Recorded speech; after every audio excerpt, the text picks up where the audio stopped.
everyone, this is Kiran Jangid and I welcome you all on civil Shiksha. तो soil mechanics हम पढ़ रहे थे और लास्ट वीडियो में हमने फेज डायग्राम डिस्कस किया था। फेज डायग्राम को ही और क्या बोलते हैं, ब्लॉक डायग्राम। अगर हम ब्रीफ में उसका डिस्कशन करें थोड़ा रिमाइंड करने के लिए, तो क्या था, फेज डायग्राम जो सॉइल में अलग अलग फेजेस अवेलेबल हैं, जो कि लिक्विड, सॉलिड और गैसेस, उनको हमने सेपरेटली रिप्रेजेंट किया था। ठीक है, लाइक दिस। ओके, तो जब हमारे पास केवल वॉइड्स में एयर अवेलेबल थी, दिस मीन्स हमारे पास सॉइल क्या थी, ड्राई सॉइल थी। ओके, ड्राई सॉइल के लिए कैसा डायग्राम बना था, टू फेज डायग्राम हमारे पास बना था। अगर हमने उसमें वाटर ऐड किया, ओके, मैंने आपको वहां बताया था कि जितना उसके वॉइड्स में वाटर आ सकता है सॉइल सैंपल के, उससे कम वाटर हमने ऐड किया है, तो वहां पर एग्जिस्ट करेंगे तीनों फेज। कुछ वॉइड्स में क्या है, वाटर होगा, कुछ वॉइड्स में एयर होगी। ओके, तो हमारे पास यहाँ तीनों फेज एग्जिस्ट कर रहे हैं और ये कंडीशन क्या है, ये है पार्शियली सैचुरेटेड। क्या है, पार्शियली सैचुरेटेड। और इस कंडीशन में हमारे पास थ्री फेज डायग्राम बनता है। ओके, बात करते हैं कि जितने वॉइड्स थे उसमें हमने सारे वॉइड्स क्या है, वाटर से फिल कर दिए, तो वहां पर कंडीशन कैसी हो जाएगी, सारे वॉइड्स में क्या है, वाटर है। ठीक है, तो अब ये कंडीशन क्या है, ये सैचुरेटेड कंडीशन आ गई। मतलब वॉइड्स में जितना पानी आ सकता था हमने सारा डाल दिया। अब यहाँ पर भी देखो, सॉलिड एंड वाटर मतलब लिक्विड, दो ही फेज एग्जिस्ट कर रहे हैं, तो ये टू फेज डायग्राम हमें यहाँ मिलता है। अब देखो इसका यूज क्या है, तो हमें स्टेबलाइज करने होंगे कुछ वॉल्यूम रिलेशन, कुछ वेट रिलेशन। वॉल्यूम और वेट रिलेशन क्या होते हैं, आई विल एक्सप्लेन। ओके, और उनके बीच में कुछ इंटर रिलेशन, तो उसके लिए हमें फेज डायग्राम की रिक्वायरमेंट होगी। जैसा कि मैंने बोला, अगर हमारे पास ड्राई सॉइल है, ओके, तो देखो मैंने यहाँ क्या लिखा है, जो हमारे पास वॉइड्स हैं वो सारे वॉइड्स में क्या है, एयर है, तो वॉल्यूम ऑफ वॉइड्स क्या है, वॉल्यूम ऑफ एयर के इक्वल होगा ड्राई कंडीशन में। Okay, and volume of solid और weight of solid, these will be unchanged. Okay, पूरे सॉइल मैकेनिक्स में ये चेंज नहीं होंगे। ओके, बात करते हैं second, partially saturated condition, that is three phase diagram. अब देखो यहाँ एक चीज नोटिस करने वाली थी, फर्स्ट कंडीशन में, ड्राई कंडीशन में हमने इस साइड में वेट को रिप्रेजेंट किया है, तो weight of solid the same whole. Okay, लेकिन बात करते हैं वेट ऑफ एयर की, तो आप ऐसे करो, यहाँ एयर तो है लेकिन आपको कोई वेट लग रहा है नहीं, तो वेट ऑफ एयर क्या होता है, जीरो होता है। ओके, ये आपको ध्यान रखनी है चीज। इसमें भी वेट ऑफ एयर हम क्या मानेंगे, जीरो, क्योंकि वेट एयर का कोई वेट नहीं होता। ठीक है, नेक्स्ट आ जाओ पार्शियली और फुल्ली सैचुरेटेड। फुल्ली सैचुरेटेड में आते हैं तो हमारे पास सारे वॉइड्स में क्या है, वाटर है, तो वॉल्यूम ऑफ वॉइड्स किसके इक्वल हो गई, किसके इक्वल हो गई, वॉल्यूम ऑफ वाटर के इक्वल, और एज आई सेड कि ये अनचेंज रहेगा। ठीक है, अब यहाँ नोटिस करने वाली चीज क्या है, देखो यहाँ जो वॉल्यूम ऑफ वॉइड्स है पार्शियली सैचुरेटेड कंडीशन में, वो सम है किसका, volume of air and volume of water का। ओके, अब इसका क्या यूटिलाइजेशन है, उसके लिए मैंने आपको बताया था कि हमें फेज डायग्राम की रिक्वायरमेंट होती है वॉल्यूम रिलेशन स्टेबलाइज करने में और वेट रिलेशन स्टेबलाइज करने में। तो देखो वेट रिलेशंस, वेट रिलेशन, और सेकंड मैंने बोला है volume relations. Okay, and third are inter relations. Okay, तो वेट रिलेशन की अगर हम बात करते हैं, जैसे मैंने आपको सॉइल की एक प्रॉपर्टी बोली, वाटर कंटेंट, क्या है, water content. Okay, similarly volume relation देखते हैं, वाटर कंटेंट वेट रिलेशन कैसे है, ये जब मैं वाटर कंटेंट डिस्कस करूंगी तो आपको बिल्कुल अच्छे से समझ में आ जाएगा कि हम इसको वेट रिलेशन बोल रहे हैं, ठीक है। वॉल्यूम रिलेशन क्या है, जैसे वॉइड रेशियो, क्या है, वॉइड रेशियो। ये सब डिराइव करने के लिए क्या चाहिए, हमें फेज डायग्राम चाहिए। यही रीजन था कि पिछले लेक्चर में मैंने पूरा कंसंट्रेशन जो है फेज डायग्राम पे दिया। मैंने वहां पे आपको प्रैक्टिकली भी एक्सप्लेन करने की कोशिश करी है। ये पार्ट जो है कोई भी ट्यूटर बताता नहीं है, क्योंकि सब ये सोचते हैं सबको एग्जाम पास करना है, बस उतना ही बताओ। थोड़ी सी एक्स्ट्रा नॉलेज ले लेनी चाहिए कभी कभी, ठीक है। बहुत ज्यादा पीएचडी भी नहीं करनी है, ओके। तो वेट रिलेशन पे आ जाते हैं हम लोग, या यूं कहें कि हम पहला जो प्रॉपर्टी हम डिराइव करेंगे यहाँ से वो डिस्कस करते हैं। तो हमारा जो पहली प्रॉपर्टी रहेगी वो रहेगी वाटर कंटेंट, ओके। अब वाटर कंटेंट को हम रिप्रेजेंट जो करेंगे वो करेंगे स्मॉल w से, ओके। और ये इक्वल होगा किसके, देखो ये जितनी भी हम रिलेशन स्टेबलाइज करेंगे ना, इनमें एक चीज दिमाग में रखना कि हम कंपैरिजन कर रहे हैं चीजों का, ठीक है। कंपैरिजन कैसे, जैसे अगर मैंने बोला मैं पतली हूँ, वो मोटा है, वो लंबी है, वो छोटी है, ओके। तो हमारे पास हमेशा एक रेफरेंस होगा, मैं किससे पतली हूँ या कोई मेरे से मोटा है, ठीक है। तो यहाँ रेफरेंस होना चाहिए हमारे पास हमेशा। तो कंपैरिजन कर रहे हैं हम सारी प्रॉपर्टीज जो हम डिस्कस करेंगे उनमें। तो आपको ज्यादा जो कंसिडरेशन देनी है, जो इम्पोर्टेंस देनी है, वो किसको देनी है कि हम रेफरेंस क्या ले रहे हैं, ठीक है। तो देखो हमारा जो वाटर कंटेंट है वो रेशियो होता है किसका, wait of solid, wait of solids, okay, divided by, sorry, wait of water, wait of water divided by weight of solids, okay. ये रेशियो है हमारा। इसको हम और कैसे रिप्रेजेंट कर सकते हैं, इन शॉर्ट रिप्रेजेंट करें तो W is equals to, weight को हम कैपिटल W से रिप्रेजेंट कर रहे हैं, weight of water divided by weight of solid.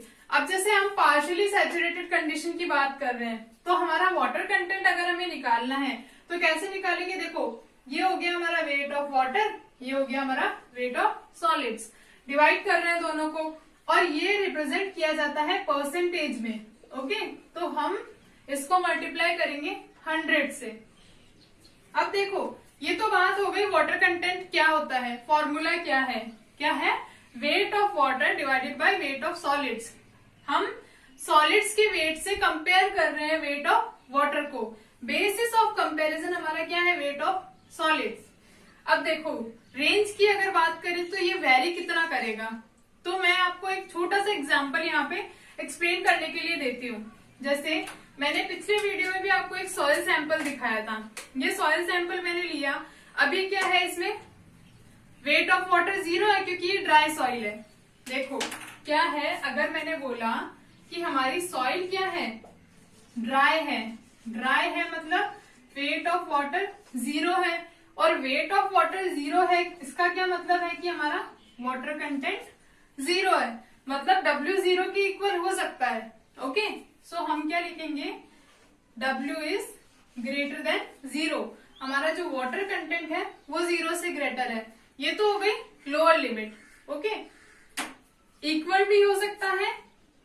अब हमने क्या किया, ग्रेटर क्यों है कि हमने इसमें ऐड करना स्टार्ट किया वाटर, ओके। कुछ टाइम अलाउ करो, ये फुल्ली सैचुरेटेड हो गई सॉइल।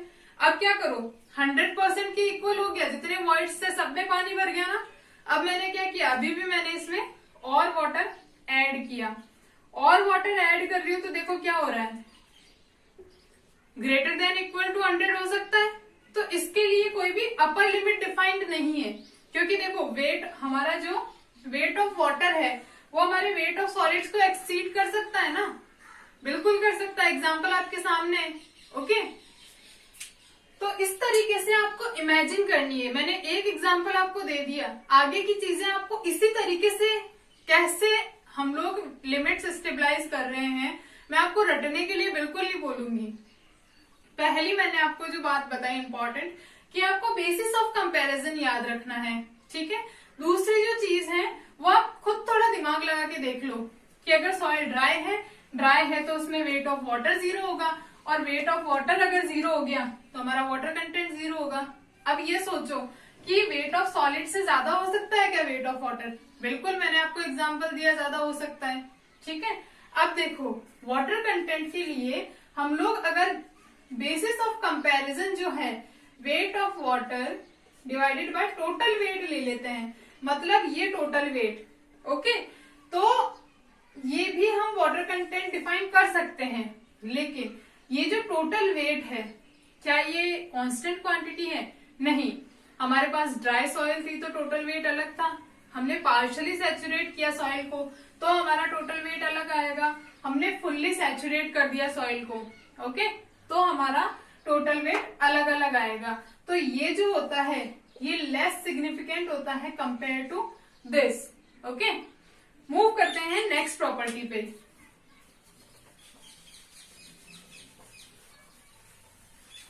इन पे डायरेक्टली क्वेश्चंस पूछे जाते हैं एग्जाम में कि इंटर रिलेशंस पे बेस्ड, लाइक आपको 2 क्वांटिटी दे दी गई है, तीसरी क्वांटिटी निकालनी है और आपको जो जो यहाँ पर यूज हो रहे हैं वो अमाउंट दे दिया गया है कि वेट ऑफ वाटर इतना है, वेट ऑफ सॉलिड इतना है, वाटर कंटेंट कितना होगा। ठीक है, या लिमिट्स पे भी क्वेश्चंस पूछे जाते हैं। एसएससी में मेनली थ्योरेटिकल पार्ट रहता है, वो न्यूमेरिकल कम प्रेफर करते हैं most of the time, not always. ठीक है, तो लिमिट्स बहुत ज्यादा पूछी जाती है, तो लिमिट्स आपको कैसे ध्यान में रखनी है वो मैंने आपको बताया कि आप थोड़ा उसको अंडरस्टैंडिंग क्रिएट करने की कोशिश करो, रटो मत। ठीक है, नेक्स्ट है हमारी property void ratio. Void ratio को हम डिनोट करेंगे स्मॉल ई से, ओके, और ये इक्वल होता है वॉल्यूम ऑफ। अब आपको समझ में आ जाना चाहिए कि मैंने वाटर कंटेंट को वेट रिलेशन क्यों बोला था। ठीक है, क्योंकि हम वहां कंपैरिजन किसका कर रहे हैं, वेट का कंपैरिजन कर रहे हैं, वाटर के वेट से सॉलिड के वेट का। ओके, यहाँ हम वॉल्यूम का कंपैरिजन कर रहे हैं, इसीलिए हम वॉइड रेशियो को वॉल्यूम रिलेशन बोलेंगे। Okay, so volume of voids divided by volume of solids।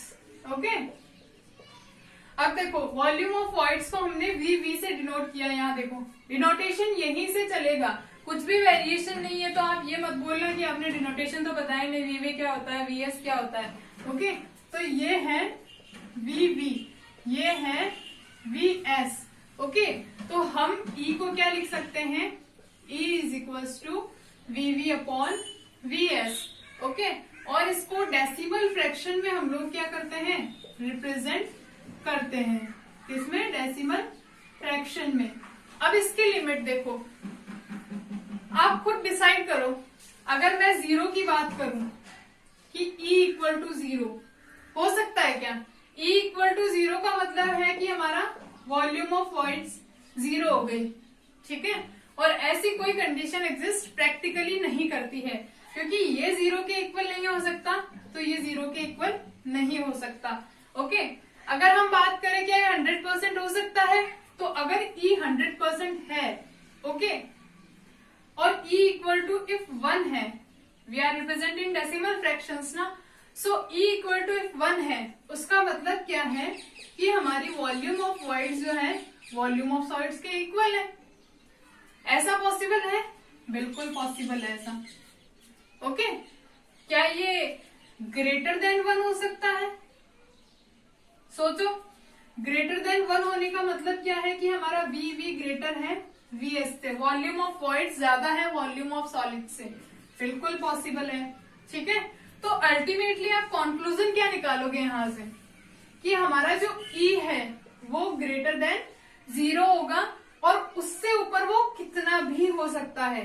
Upper limit क्या है इसकी, no upper limit defined, no upper limit defined. Okay, so E की हमारी क्या हो गई है, E is equals to VV upon V S. इसकी हमारी जो लिमिट है वो ग्रेटर देन 0 है।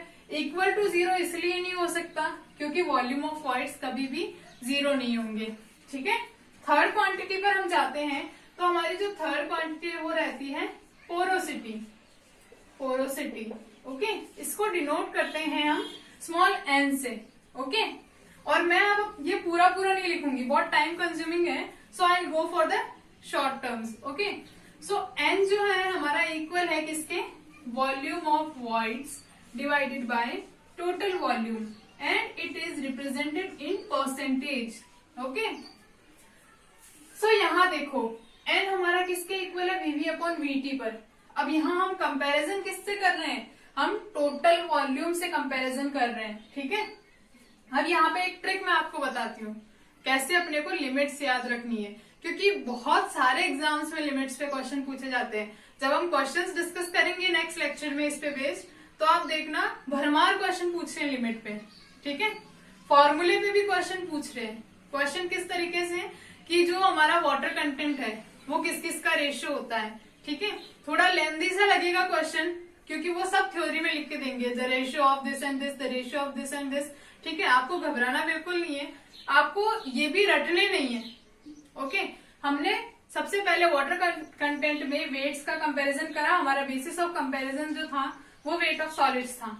ठीक है, इसी सीक्वेंस में याद रखो, कभी कंफ्यूज नहीं होगे।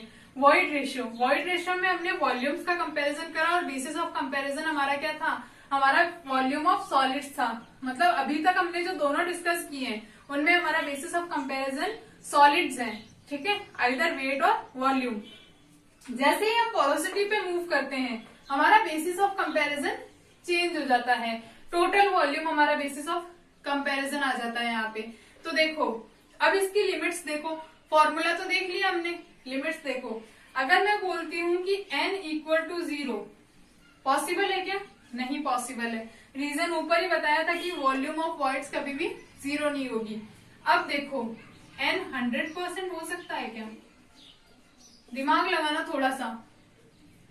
n 100% होने का क्या मतलब है कि हमारी वॉल्यूम ऑफ वॉइड्स जो है हमारे टोटल वॉल्यूम के बराबर हो गई।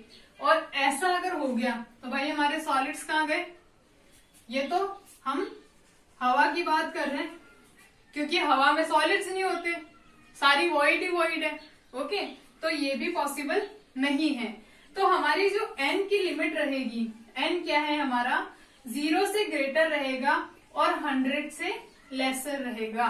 ओके, याद हो गई, रटना नहीं पड़ा ना बिल्कुल भी। ओके, मूव करते हैं नेक्स्ट पर। अब देखो यहाँ एक पॉइंट जो है वो नोट करने लायक है।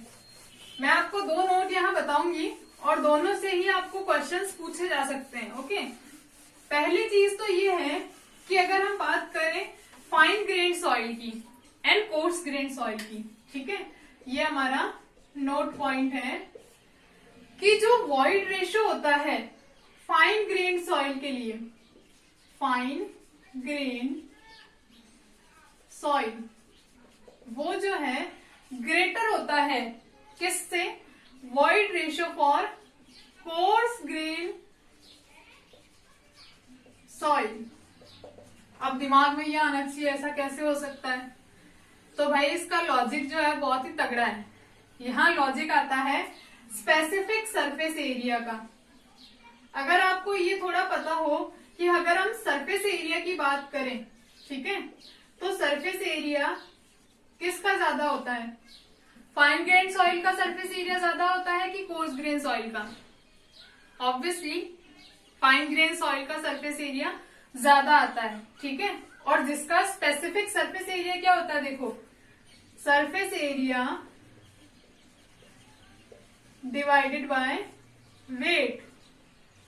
ओके, अब देखो स्पेसिफिक सरफेस एरिया बोलने का मतलब क्या है, सरफेस एरिया किसका ज्यादा होगा, फाइन ग्रेन सॉइल का ज्यादा होगा। अगर एक पार्टिकल की बात करें, ठीक है, तो उसका surface area divided by wait.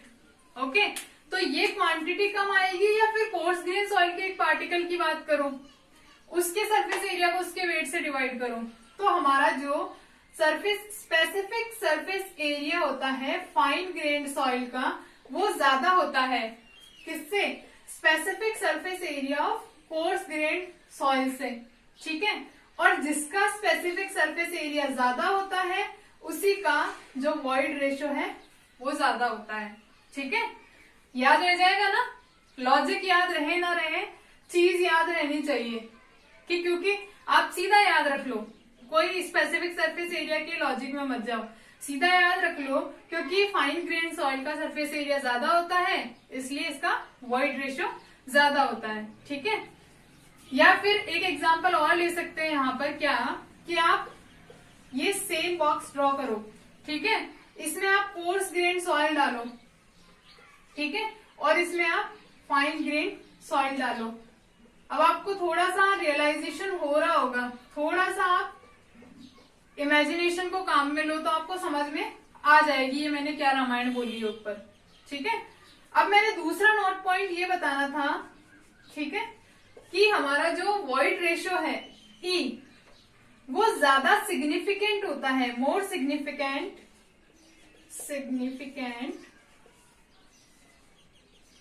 Then porosity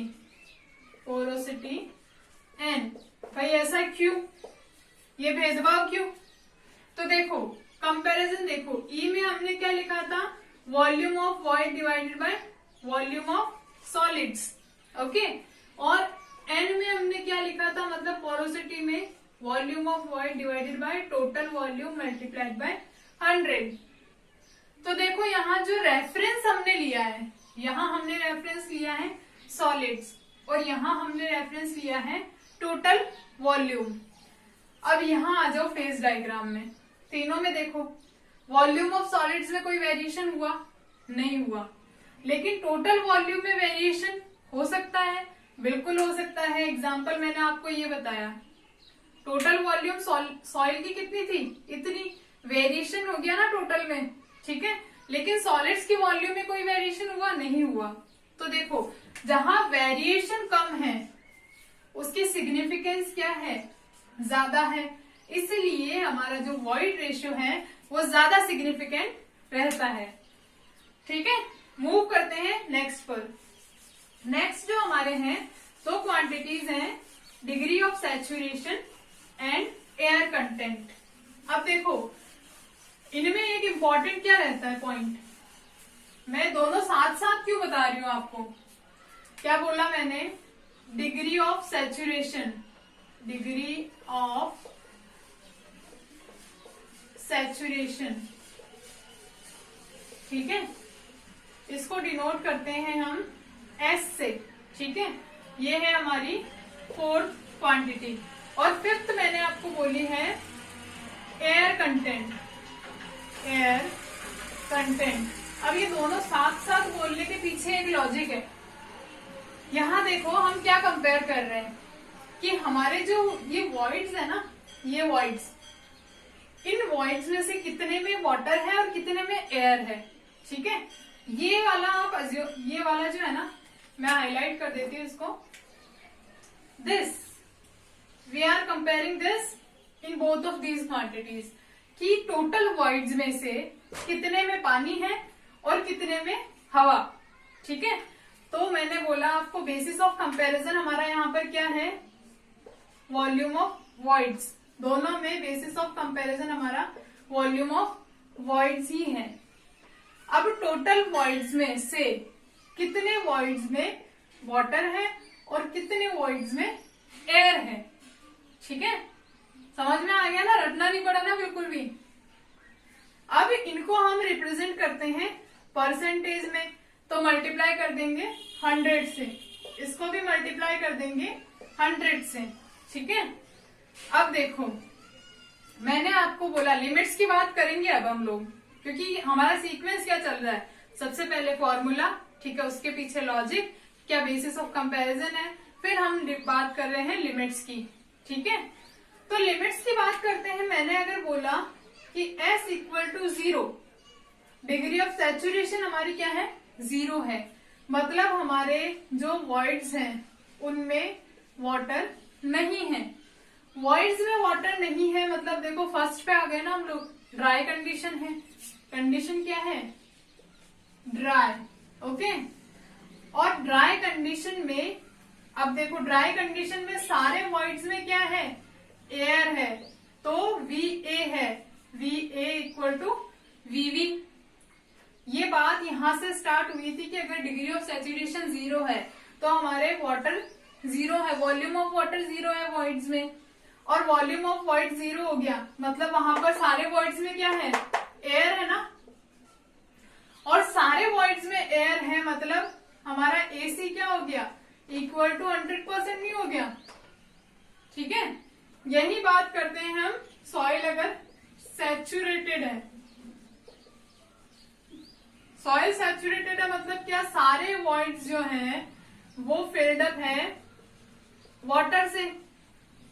ठीक है, और सारे वॉइड्स अगर वाटर से फिल्ड अप है तो वॉल्यूम ऑफ एयर क्या हो जाएगी, जीरो हो जाएगी, और वॉल्यूम ऑफ एयर जीरो हो गई मतलब एसी जीरो हो गया। यहां से देखो तो देखो बिल्कुल हमने कुछ भी नहीं किया और हमारी लिमिट्स डिराइव हो गई है।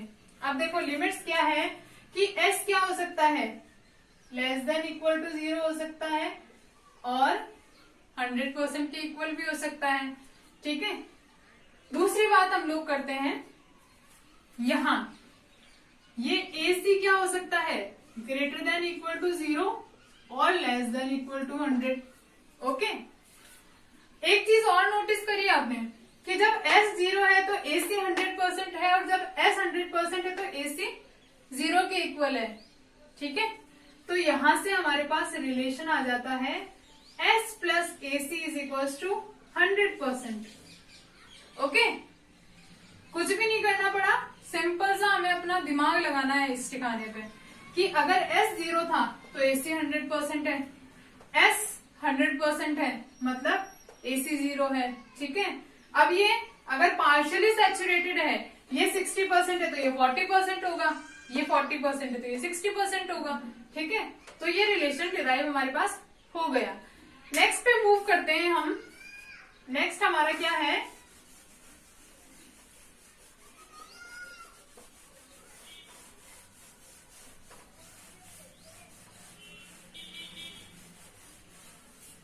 नेक्स्ट है 6 नंबर, परसेंटेज एयर वॉइड। क्या है, परसेंटेज एयर वॉइड। इसको हम रिप्रेजेंट करते हैं किससे, इसको रिप्रेजेंट करते हैं एन ए से, ईटा ए से। ओके, और ये इक्वल होता है किसके, volume of air divided by total volume. Okay, multiplied by 100।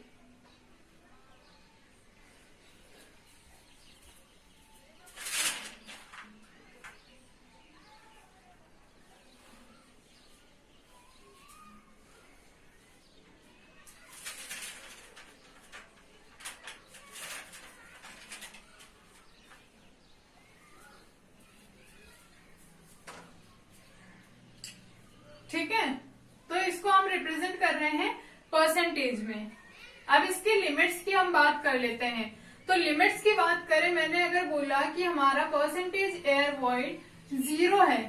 ठीक है, तो जीरो कब होगा, जब हमारी वॉल्यूम ऑफ एयर क्या है, जीरो है।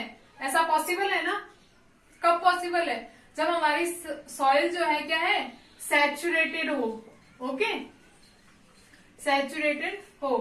अगर मैंने बोला कि हमारा जो ईटा ए है वो 100% है, 100% है का क्या मतलब है कि हमारी वॉल्यूम ऑफ एयर जो है वो हमारी टोटल वॉल्यूम के इक्वल है। अगर ऐसा है तो ये सॉइल की प्रॉपर्टी ही नहीं रहती। ओके, ऐसा है तो यहाँ केवल क्या है, हवा, वही पोरोसिटी वाला लॉजिक यहाँ लगेगा। ओके, तो ये पॉसिबल नहीं है।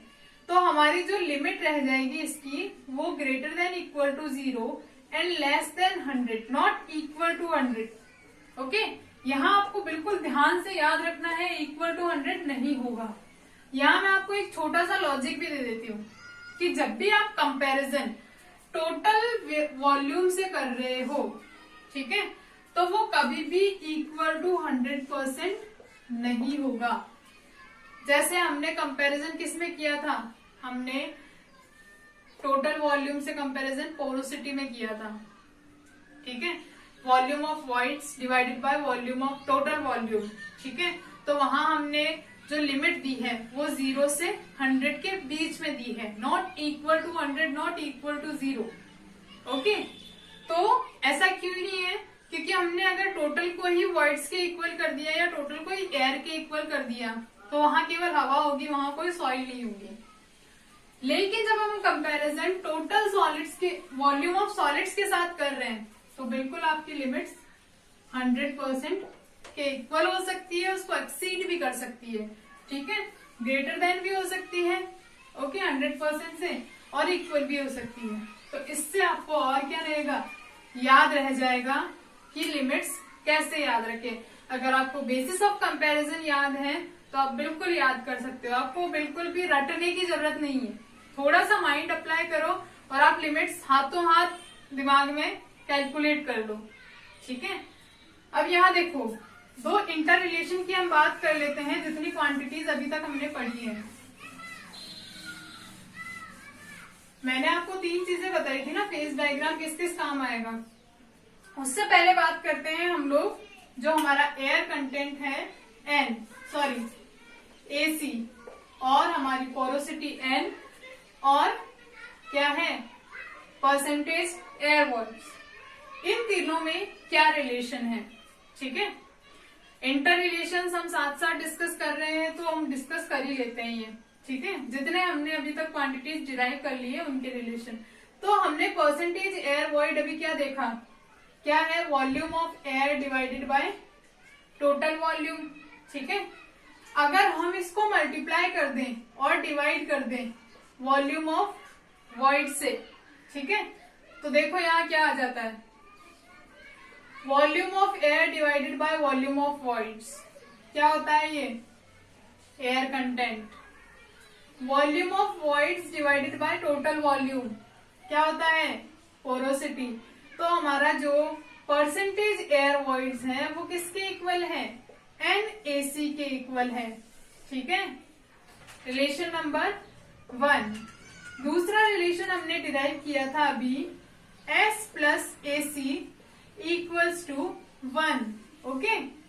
और अगर तीसरे रिलेशन की बात करें तो हमारा जो वॉइड रेशियो है और हमारी जो पोरोसिटी है, इन दोनों में क्या रिलेशन है, तो इन दोनों में रिलेशन देखें तो हमारा जो E होता है वो इक्वल होता है N divided by 1 minus N के, ओके। और हमारा जो N होता है वो इक्वल होता है E अपॉन 1 प्लस E के, ठीक है। जैसे मैंने इनका आपको डेरिवेशन बताया वैसे मैं इनका डेरिवेशन बता दूंगी आपको, लेकिन कोई भी फायदा नहीं होगा उससे, क्योंकि हमें डेरिवेशन कहीं नहीं पूछ रहा, हमें क्या पूछ रहा है, क्वेश्चन पूछ रहा है, और क्वेश्चन सॉल्व करने के लिए हमें फॉर्मूला चाहिए, ठीक है। आप 2-3 बार लिखो फॉर्मूले, अपने आप याद हो जाएंगे, ठीक है। जब भी फॉर्मूले लिखने की याद करने की बारी आए तो आप हमेशा लिखना प्रिफर करो, ठीक है। तो E किसके इक्वल है, N divided by 1 minus N, N equals to E upon 1 plus E। Exam clear करने के लिए PhD बिल्कुल नहीं करनी है किसी भी सब्जेक्ट में, आपको जो जरूरी है बस उतना ही पढ़ो, ठीक है। और रिलेशन की बात करते हैं हम लोग, तो हम देखो हमने वाटर कंटेंट लिखा था अभी, तो हम water content, wait of solids and total weight, okay, इनमें रिलेशन अगर स्टेबलाइज करें तो ये आता है हमारा जो वेट ऑफ सॉलिड है वो इक्वल होता है total weight divided by 1 plus water content की, ठीक है। ये फॉर्मूले बहुत ज्यादा इंपॉर्टेंट है। जब भी आपको ये कहा जाएगा कि आपको सॉइल एक जगह से लानी है दूसरी जगह पर, जैसे एम्बेकमेंट जब हम बनाते हैं तो हम कहीं से सॉइल डिग करके लाते हैं, ठीक है, उसमें ये काम आएगा उस टाइप के क्वेश्चंस में। सिमिलरली हमारा एक और रिलेशन आता है void ratio, volume of solids and total volume, ठीक है। इनका जो रिलेशन है वो क्या रहता है, volume of solid equal to total volume divided by 1 plus E, okay. तो ये सारे रिलेशंस आपको अभी तक जितने हमने पढ़ा है प्रॉपर्टीज उनमें से हैं और याद हो जाएंगे। कैसे याद हो जाएंगे, 1-2 बार पढ़ो, 1-2 बार लिखो, ओके। नेक्स्ट हम मूव करते हैं, नेक्स्ट क्वांटिटी जो हमारी रहेगी यहाँ डिस्कशन की, यूनिट वेट। तो यूनिट वेट किसके बराबर होगा, 7th क्वांटिटी हमारी यूनिट वेट, और इसको डिनोट करते हैं हम लोग गामा से।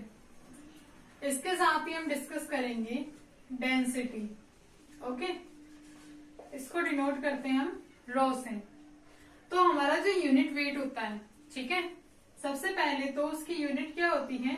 सबसे पहले तो यूनिट वेट क्या होता है? ये होता है weight upon volume. Okay, and weight की यूनिट क्या होती है? आइदर किलो न्यूटन और न्यूटन, और वॉल्यूम किस में हो सकती है? मीटर क्यूब में हो सकती है, सेंटीमीटर क्यूब में हो सकती है।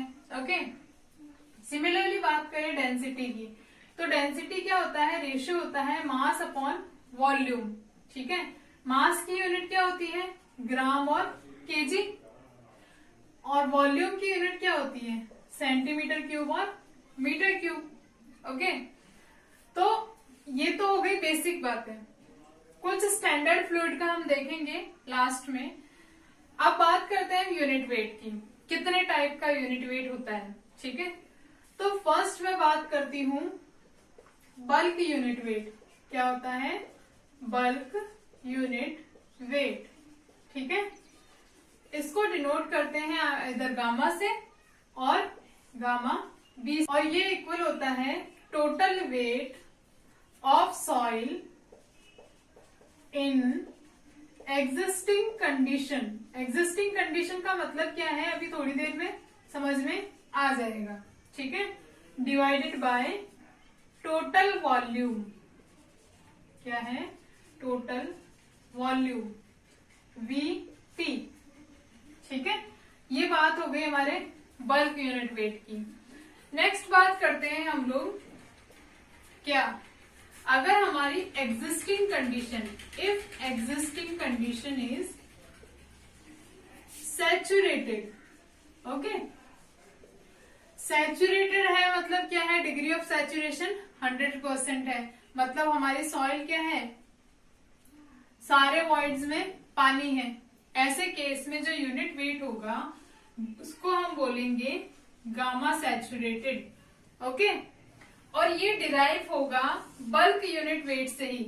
ठीक है, एग्जिस्टिंग कंडीशन हमने बोली है ना, तो अगर एग्जिस्टिंग कंडीशन सैचुरेटेड है तो weight, total weight of soil in saturated condition, okay, saturated condition divided by total volume.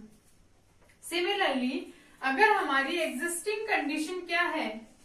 Dry है।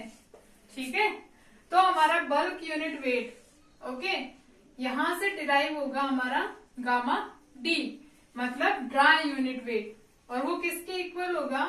Total weight of soil in dry condition divided by total volume. Okay, summarize कर लेते हैं इसको। 3 wait हमने यहाँ derive किए हैं। Bulk unit wait जो है वो एक अम्ब्रेला टर्म है। ठीक है, बल्क यूनिट वेट को हमने डिनोट किया है गामा और गामा बी, जिसको हमने लिखा है total weight in existing condition divided by total volume. Second हमने बात करी है गामा सैचुरेटेड की। ठीक है, अब सैचुरेटेड है मतलब एग्जिस्टिंग कंडीशन क्या है? वेट है, तो total weight of soil in saturated condition divided by total volume. Similarly हमने ड्राई कंडीशन की बात करी, तो यहाँ क्या चेंज हो जाएगा? Total weight in dry condition divided by total volume. Okay, तो ये तो बात हो गई बल्क यूनिट वेट से हमने डिराइव कर ली है। अब हम बात करते हैं सबमर्ज्ड यूनिट वेट की। क्या? Submerged unit wait. अब मैंने स्पेशली इसको अलग से डिस्क्राइब करने के पीछे एक लॉजिक देती हूं मैं आपको। इसको डिनोट करेंगे हम गामा सबमर्ज्ड और गामा डैश, जो आपको सुटेबल लगे। अब देखो, सबमर्ज्ड बोलने के पीछे इसको और क्या बोलते हैं हम? Effective unit weight. Effective unit weight. Okay, effective बोला है, अब देखो हमारे पास यहाँ क्या है, एक सॉइल सैंपल है, ये ग्राउंड वाटर टेबल के नीचे है। तो जब भी फ्री वाटर यहाँ पर प्रेजेंट होगा, ठीक है, तो वो क्या लगाएगा, सॉइल पार्टिकल्स पर एक फोर्स ऑफ बायोन्सी लगाएगा। ठीक है, इसको समझो, फॉर्मूला क्या है हमारा सबमर्ज्ड यूनिट वेट का, submerged unit weight gamma submerged equal to weight of solids in submerged condition divided by volume of solids, sorry total volume। Okay, तो अब ये क्या बला है, तो यही एक्सप्लेन करने के लिए हम यहां आ रहे हैं। ठीक है, ये क्या है, WS सबमर्ज्ड, ये है कि जो हमारा सॉलिड्स का वेट है, ये सॉलिड्स का वेट एक्ट कर रहा है डाउनवर्ड। ओके, और फ्री वाटर यहाँ पर हमारे पास अवेलेबल है, वो फ्री वाटर सॉइल पार्टिकल्स पर क्या लगा रहा है, फोर्स ऑफ बायोन्सी लगा रहा है। तो हमारा जो नेट वेट एक्ट कर रहा होगा यहाँ पर WS सबमर्ज्ड। ओके, ये हमारा नेट या इफेक्टिव वेट होगा जो यहाँ एक्ट कर रहा है। अब आप बता सकते हो ये किसके इक्वल होगा, minus force of buoyancy. Okay, समझ में आ गया ना आपको, आ ही जाना चाहिए। ठीक है, नेक्स्ट है हमारा एक और यूनिट वेट बच जाता है, वो है क्या है, नेक्स्ट हमारा यूनिट वेट ऑफ सॉलिड्स। क्या है, यूनिट वेट ऑफ सॉलिड्स।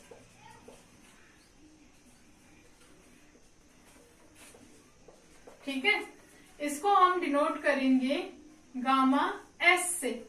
ठीक है, गामा एस से डिनोट करेंगे, और ये किसके इक्वल होगा, wait of solids divided by volume of solids. Okay, अभी तक हमने जितने भी वेट यूनिट वेट डिराइव करे हैं, सैचुरेटेड, बल्क, ड्राई और सबमर्ज, सबने हमने कंपैरिजन करा है टोटल वॉल्यूम से। क्या लिखा है हमने, WS submerged divided by total volume. ठीक है, वैसे ही हमने ड्राई यूनिट वेट में भी WS डिवाइडेड बाय क्या किया था, टोटल वॉल्यूम किया था। तो यहाँ चेंज क्या है कि यहाँ हम वॉल्यूम ऑफ सॉलिड से इसको डिवाइड कर रहे हैं, तो इसका सिग्निफिकेंस क्या है, बढ़ जाता है। ठीक है, अब यहाँ देखो एक पॉइंट है नोट करने लायक, कि हम अगर सॉइल सबमर्ज्ड है तो क्या हमेशा सैचुरेटेड होगी, अगर सॉइल सैचुरेटेड है तो क्या हमेशा सबमर्ज्ड होगी। घूम गए ना गोल गोल। देखो, जो फोर्स ऑफ बायोन्सी है वो क्या है, वो फ्री वाटर की वजह से लगता है। ठीक है, तो अब यहाँ पॉइंट आपको बिल्कुल सीधा सीधा दिखाई देना चाहिए। क्वेश्चन कैसे पूछा जाएगा कि कैपिलरी राइज हो रहा है, ठीक है, और आपको यूनिट वेट निकालना है। ठीक है, अगर कैपिलरी राइज हो रहा है तो ऑब्वियसली सैचुरेटेड है सॉइल, ठीक है, क्योंकि वॉइड्स में वाटर है। लेकिन क्या इसको हम सबमर्ज्ड यूनिट वेट निकालेंगे या सैचुरेटेड यूनिट वेट निकालेंगे। तो ऐसी कंडीशन में अगर आपसे पूछा जाए कि कैपिलरी राइज हो रहा है और उस पोर्शन का आपको यूनिट वेट निकालना है, तो वहां आप निकालोगे सबमर्ज्ड यूनिट वेट, ना कि सॉरी सैचुरेटेड यूनिट वेट, ना कि सबमर्ज्ड यूनिट वेट। क्यों, क्योंकि कैपिलरी राइज जो होता है वो सरफेस टेंशन के अंडर हो रहा होता है। ओके, और सरफेस टेंशन जो है, वो जो वाटर है वो अंडर टेंशन है। ऑब्वियसली नाम में ही सरफेस टेंशन आ रहा है, आपने फ्लूइड अगर थोड़ी सी पढ़ रखी है तो जो कैपिलरी राइज होता है वो सरफेस टेंशन के अंडर राइज करता है। ठीक है, तो वो फ्री वाटर नहीं है, इसीलिए जो हमारी सॉइल जो है सैचुरेटेड हो सकती है लेकिन सबमर्ज्ड नहीं। लेकिन अगर सॉइल सबमर्ज्ड है तो वो सैचुरेटेड भी होगी। नहीं समझ में आया, अभी भी लिख देती हूं मैं। सबमर्ज्ड अगर है तो वो सैचुरेटेड होगी।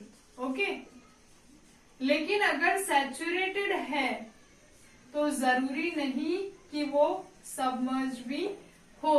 और इसका एग्जाम्पल है capillary.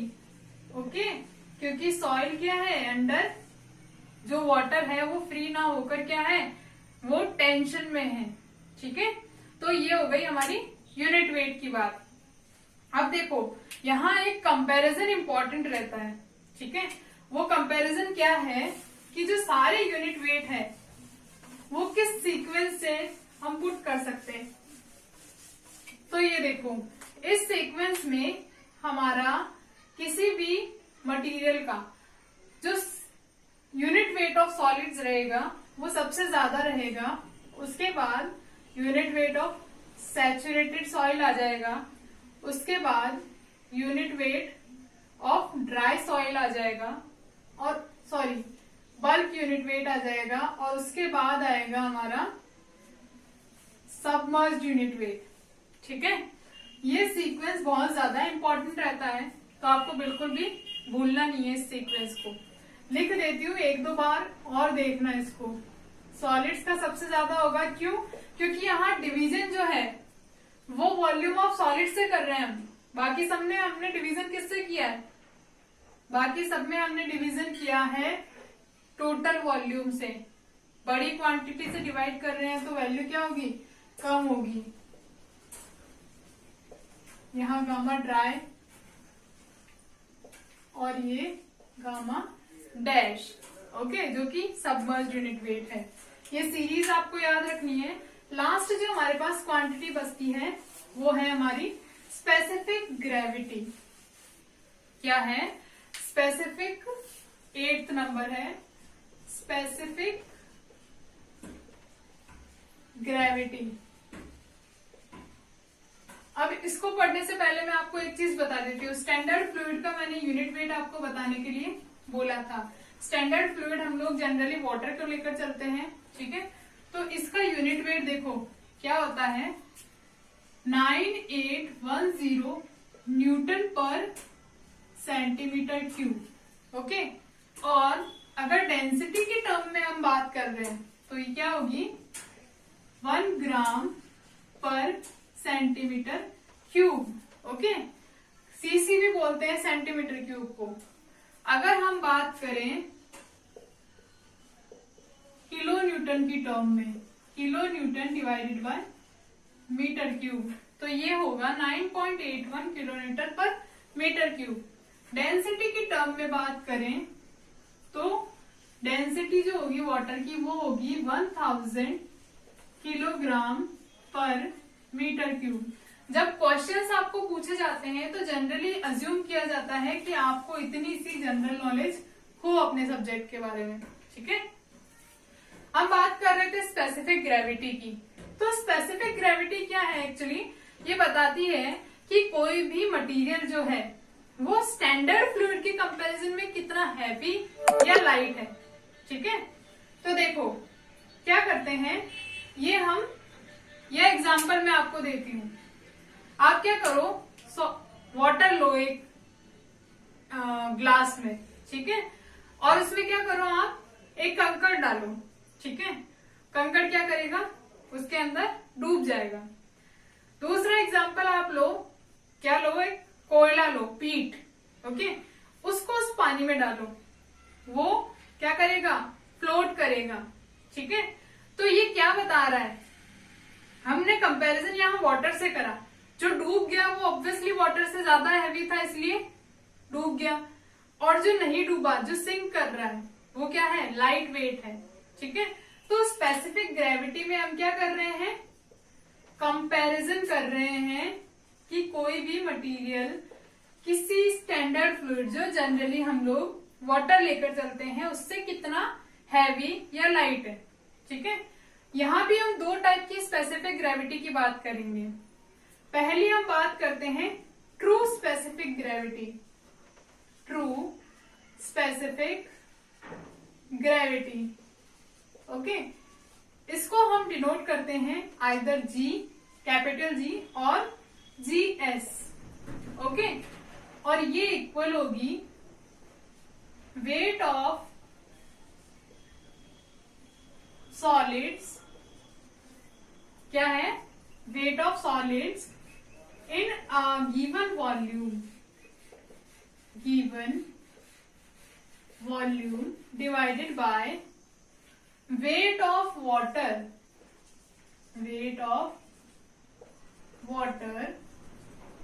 having the same volume। अब इसकी डेफिनेशन ना मुझे आज से पहले कभी समझ में नहीं आई थी, ये सेम वॉल्यूम का क्या चक्कर है, ठीक है। तो मैं नहीं चाहती आपके साथ भी वैसा ही हो। तो हम ले लेते हैं एक एग्जांपल। अब देखो गिवन वॉल्यूम का क्या मतलब है, यह जहां तक हमने यहाँ सॉइल फिल कर रखी है उस वॉल्यूम की बात करते हैं। ओके, गिवन वॉल्यूम मान लो ये आधी गिलास की हम बात कर रहे हैं, यहाँ पर आधा गिलास लिया है हमने, इसकी बात कर रहे हैं। इस वॉल्यूम में एक बार क्या करेंगे, हम ड्राई सॉइल फिल करेंगे, उसको वेक करेंगे, ठीक है। फिर क्या करेंगे, सॉइल को खाली कर देंगे, ठीक है। और उसी अमाउंट में जितना मैंने मार्क किया है इसमें वाटर फिल्ड अप करेंगे। क्या करा हमने, वॉल्यूम सेम रखा, गिवन वॉल्यूम सेम वॉल्यूम, ठीक है। वाटर फिल किया, उसका वेट किया और दोनों को डिवाइड कर दिया, यही तो किया हमने। देखो गिवन वॉल्यूम मतलब जितना वॉल्यूम हमें गिवन था, मैंने आधा ग्लास बोला, उसमें सॉलिड्स का वेट लिया और उसी में हमने क्या लिया, वाटर का वेट लिया, दोनों को कंपेयर किया। ये हमारी क्या है, जी, मतलब जो हमारी ट्रू स्पेसिफिक ग्रेविटी है, ठीक है।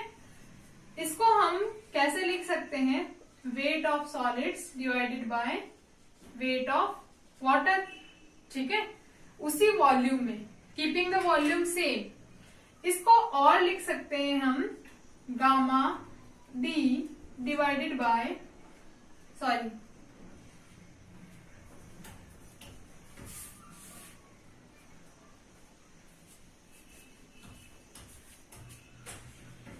Gamma S divided by gamma W. ऐसा क्यों, इन दोनों को वॉल्यूम से मल्टीप्लाई एंड डिवाइड कर दो, सेम यही नहीं आ जाएगा क्या, देख लेना। इसको डेंसिटी की टर्म में भी लिख सकते हैं हम, density of solids divided by density of water, ठीक है। अब दूसरे टाइप की स्पेसिफिक ग्रेविटी क्या होगी, देखो मैंने दो टाइप बोला ना आपको, उसको हम बोलेंगे मास स्पेसिफिक ग्रेविटी।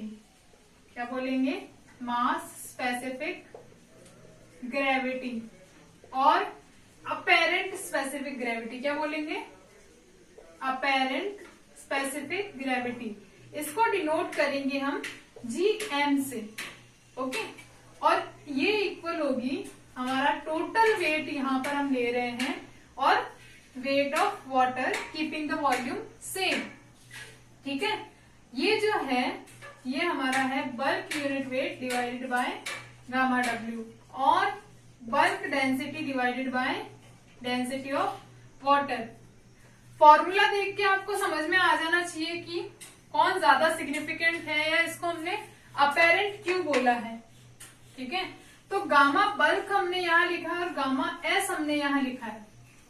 या वेट को भी देख लो, टोटल वेट और वेट ऑफ सॉलिड्स, जो कांस्टेंट है, जो स्टेबल क्वांटिटी है, वो क्या है, वेट ऑफ सॉलिड्स और गामा एस। ये क्वांटिटी वेट, टोटल वेट और गामा भी स्टेबल नहीं है, ये एग्जिस्टिंग कंडीशन चेंज होने के साथ चेंज हो जाएंगी, ठीक है। तो हमारी जो ट्रू स्पेसिफिक ग्रेविटी रहती है वो ज्यादा सिग्निफिकेंट रहती है, ठीक है। अब बात करते हैं, यहाँ एक फैक्ट है, और वो फैक्ट क्या है कि हम जो स्पेसिफिक ग्रेविटी रिप्रेजेंट करते हैं, वो स्पेसिफिक ग्रेविटी हम रिप्रेजेंट करते हैं टेम्परेचर ऑफ 27 डिग्री सेल्सियस। तो ऐसा क्यों करते हैं हम लोग, ऐसा इसलिए करते हैं क्योंकि हमने जो स्टैंडर्ड फ्लूइड लिया है वो वाटर लिया है, और वाटर जो है उसका वेट चेंज हो जाएगा अगर हमने टेम्परेचर चेंज किया, ठीक है। तो 27 डिग्री सेल्सियस पे लेते हैं, हमारी जो GS है वो ज्यादा सिग्निफिकेंट रहती है GM से, ठीक है। अगली जो बात करते हैं हम लोग,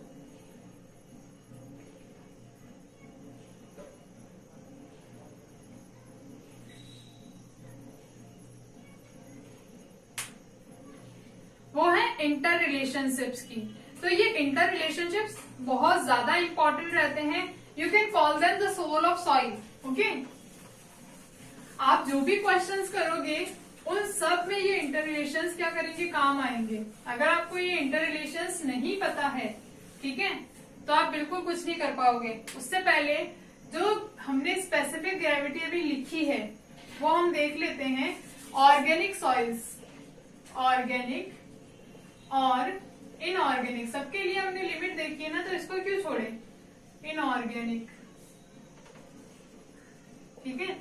ऑर्गेनिक सॉइल की बात करें तो मैंने आपको पीट बोला था। पीट क्या कर रहा था, उस पे फ्लोट कर रहा था। कुछ देर बाद जब वो पूरा गीला हो जाएगा तो वो क्या करेगा, सिंक कर जाएगा, ठीक है।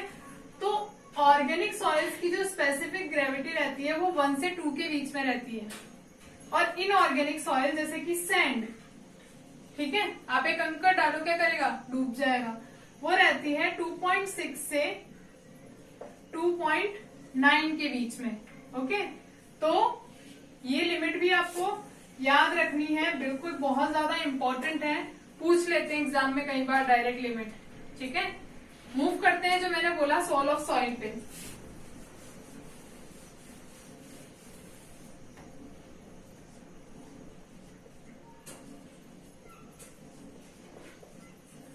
तो अभी तक हम लोग कितने फॉर्मूले डिराइव कर चुके हैं, कितने इंटर रिलेशंस डिराइव कर चुके हैं, ठीक है। याद आए थोड़ा थोड़ा तो बताना। सबसे पहला रिलेशन हमने डिराइव किया था डब्ल्यू टी, सबसे पहला हमने डिराइव किया था डब्ल्यू टी और W S, weight of solids is equals to total weight divided by 1 upon क्या था, वाटर कंटेंट। दूसरा रिलेशन हमने डिराइव किया था जो वॉल्यूम ऑफ सॉलिड्स है। अब वॉल्यूम दे रखा है तो देखो क्या आना चाहिए यहाँ पे, total volume divided by 1 plus E. तीसरा रिलेशन हमने डिराइव किया था, क्या किया था बताओ, E is equals to N upon 1 minus N. Fourth relation हमने डिराइव किया था n equals to E upon 1 plus E. Fifth relation हमने क्या डिराइव किया था बताओ, फिफ्थ रिलेशन डिराइव किया था eta A is equals to N A C. Okay, sixth relation हमने डिराइव किया था कौन सा, याद आया कुछ, S plus A C equals to 1। अब देखो मैं थोड़ा ये भी बता देती हूँ कि काम कहाँ लेने हैं आपको। ये सबसे तो डायरेक्ट क्वेश्चन पूछेंगे कि आपको पोरोसिटी दे दिया, वॉइड रेशियो पूछ लिया, वॉइड रेशियो दे दिया, पोरोसिटी पूछ लिया। इन दोनों का काम आएगा आपके जब भी आपको मिक्सिंग के क्वेश्चंस पूछेंगे कि मतलब हम दो सॉइल को मिक्स कर रहे हैं, ठीक है। तो जो हमारी रिजल्टिंग सॉइल होगी उसका कितना वेट आएगा, या फिर हमें ये करना है कि हमें एक जगह से एम्बैकमेंट के लिए सॉइल लानी है डिग करके, तो हम कितनी सॉइल लाएंगे। अगर आपको ऐसे केस के क्वेश्चंस पूछा जाए कि आपको यहाँ से डिग करके यहाँ लाना है, ठीक है, कितनी सॉइल लाओगे, तो अगर आपको वाटर कंटेंट दिया है, यहाँ आपको अप्लाई क्या करना है, देखो wait of solids and volume of solids ये अनचेंज रहेंगे, ठीक है। आपको यहाँ से डिग करके यहाँ लाना है, वेट ऑफ सॉलिड्स में कोई चेंज हो रहा है नहीं, वेट ऑफ वॉइड्स में कोई, सॉरी वॉल्यूम ऑफ सॉलिड्स में कोई चेंज हो रहा है नहीं। आपको क्या करना है, यहाँ जो वेट ऑफ सॉलिड्स है कंडीशन 1 में, उसको इक्वेट करना है wait of solids in condition 2। अगर आपको क्या दिया है, वाटर कंटेंट, और आपको इक्वेट करना है volume of soil eight 1 and volume of soil eight 2। अगर आपको क्या दिया है, वॉइड रेशियो, और यहाँ आपके काम क्या आएंगे, ये फर्स्ट और सेकंड वाले रिलेशन, ठीक है। तो एंटायर एक कैटेगरी यहां से सॉल्व होंगी इन दोनों फॉर्मूले से। नेक्स्ट मूव करते हैं हम लोग, हमारा जो 7th रिलेशन रहता है वो रहता है ES is equals to GW। अब यहाँ पे आपको सिंबल्स बताने की जरूरत नहीं पड़नी चाहिए, ठीक है। 8th जो रिलेशन रहता है हमारा वो रहता है बल्क यूनिट वेट का, ठीक है। बल्क यूनिट वेट क्या होता है, G plus ES multiplied by gamma W divided by 1 plus E। अब ये फॉर्मूला देखने में बड़ा ऐसा लग रहा होगा भयानक सा, लेकिन बिल्कुल भी नहीं है। एक दो बार पढ़ो, एक दो बार लिखो, केवल पढ़ो मत लिखो। याद हो जाएगा। अब इससे देखो हमने जो अभी तक पढ़ा उसको अप्लाई करके दूसरे फॉर्मूले कैसे अप्लाई डिराइव करते हैं हम लोग। 9th वाला फॉर्मूला मैंने बोला कि सॉइल सैचुरेटेड है, S equal to 1, gamma bulk क्या हो जाएगा, गामा सैचुरेटेड हो जाएगा। यहां से बताओ S की जगह 1 पुट कर दिया तो फॉर्मूला क्या बच गया हमारे पास, G plus E multiplied by gamma W divided by 1 plus E। Similarly मैंने आपको बोला कि हमारी सॉइल क्या है, ड्राई है तो S क्या हो गया, 0 हो गया। तो अब सॉइल ड्राई है तो गामा क्या हो गया, एग्जिस्टिंग कंडीशन ड्राई हो गई, गामा D।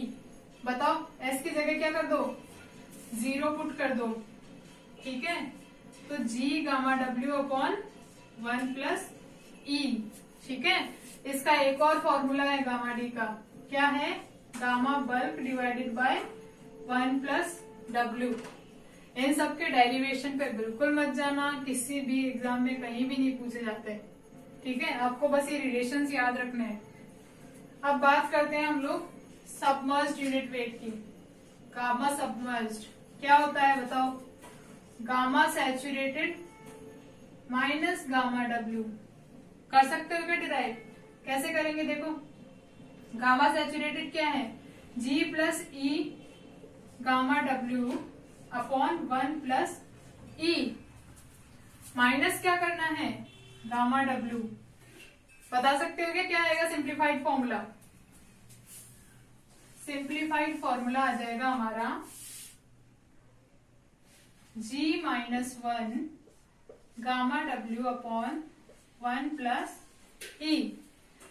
अब देखो चाहो तो स्क्रीनशॉट ले लो, ये फॉर्मूले आपको नींद में भी पूछ ले तो याद होने चाहिए। सारे क्वेश्चंस इन्हीं फॉर्मूले से याद होंगे, सॉल्व होंगे, ठीक है। तो चाहे जैसे भी 10 बार लिख के 15 बार लिख के याद कर लो इनको, ठीक है। और thank you so much for watching the video. ऐसे ही अप्रिशिएट करते रहो, ऐसे ही बताते रहो कि और आप क्या चाहते हो, क्या इम्प्रूवमेंट होना चाहिए। कुछ चीज समझ में नहीं आई है तो प्लीज कमेंट करके पूछो, ठीक है। या कोई सब्जेक्ट, कोई टॉपिक जो आप चाहते हो कि डिस्कस किया जाए, ठीक है। और प्लीज लाइक, शेयर, सब्सक्राइब कर देना चैनल को। Thank you.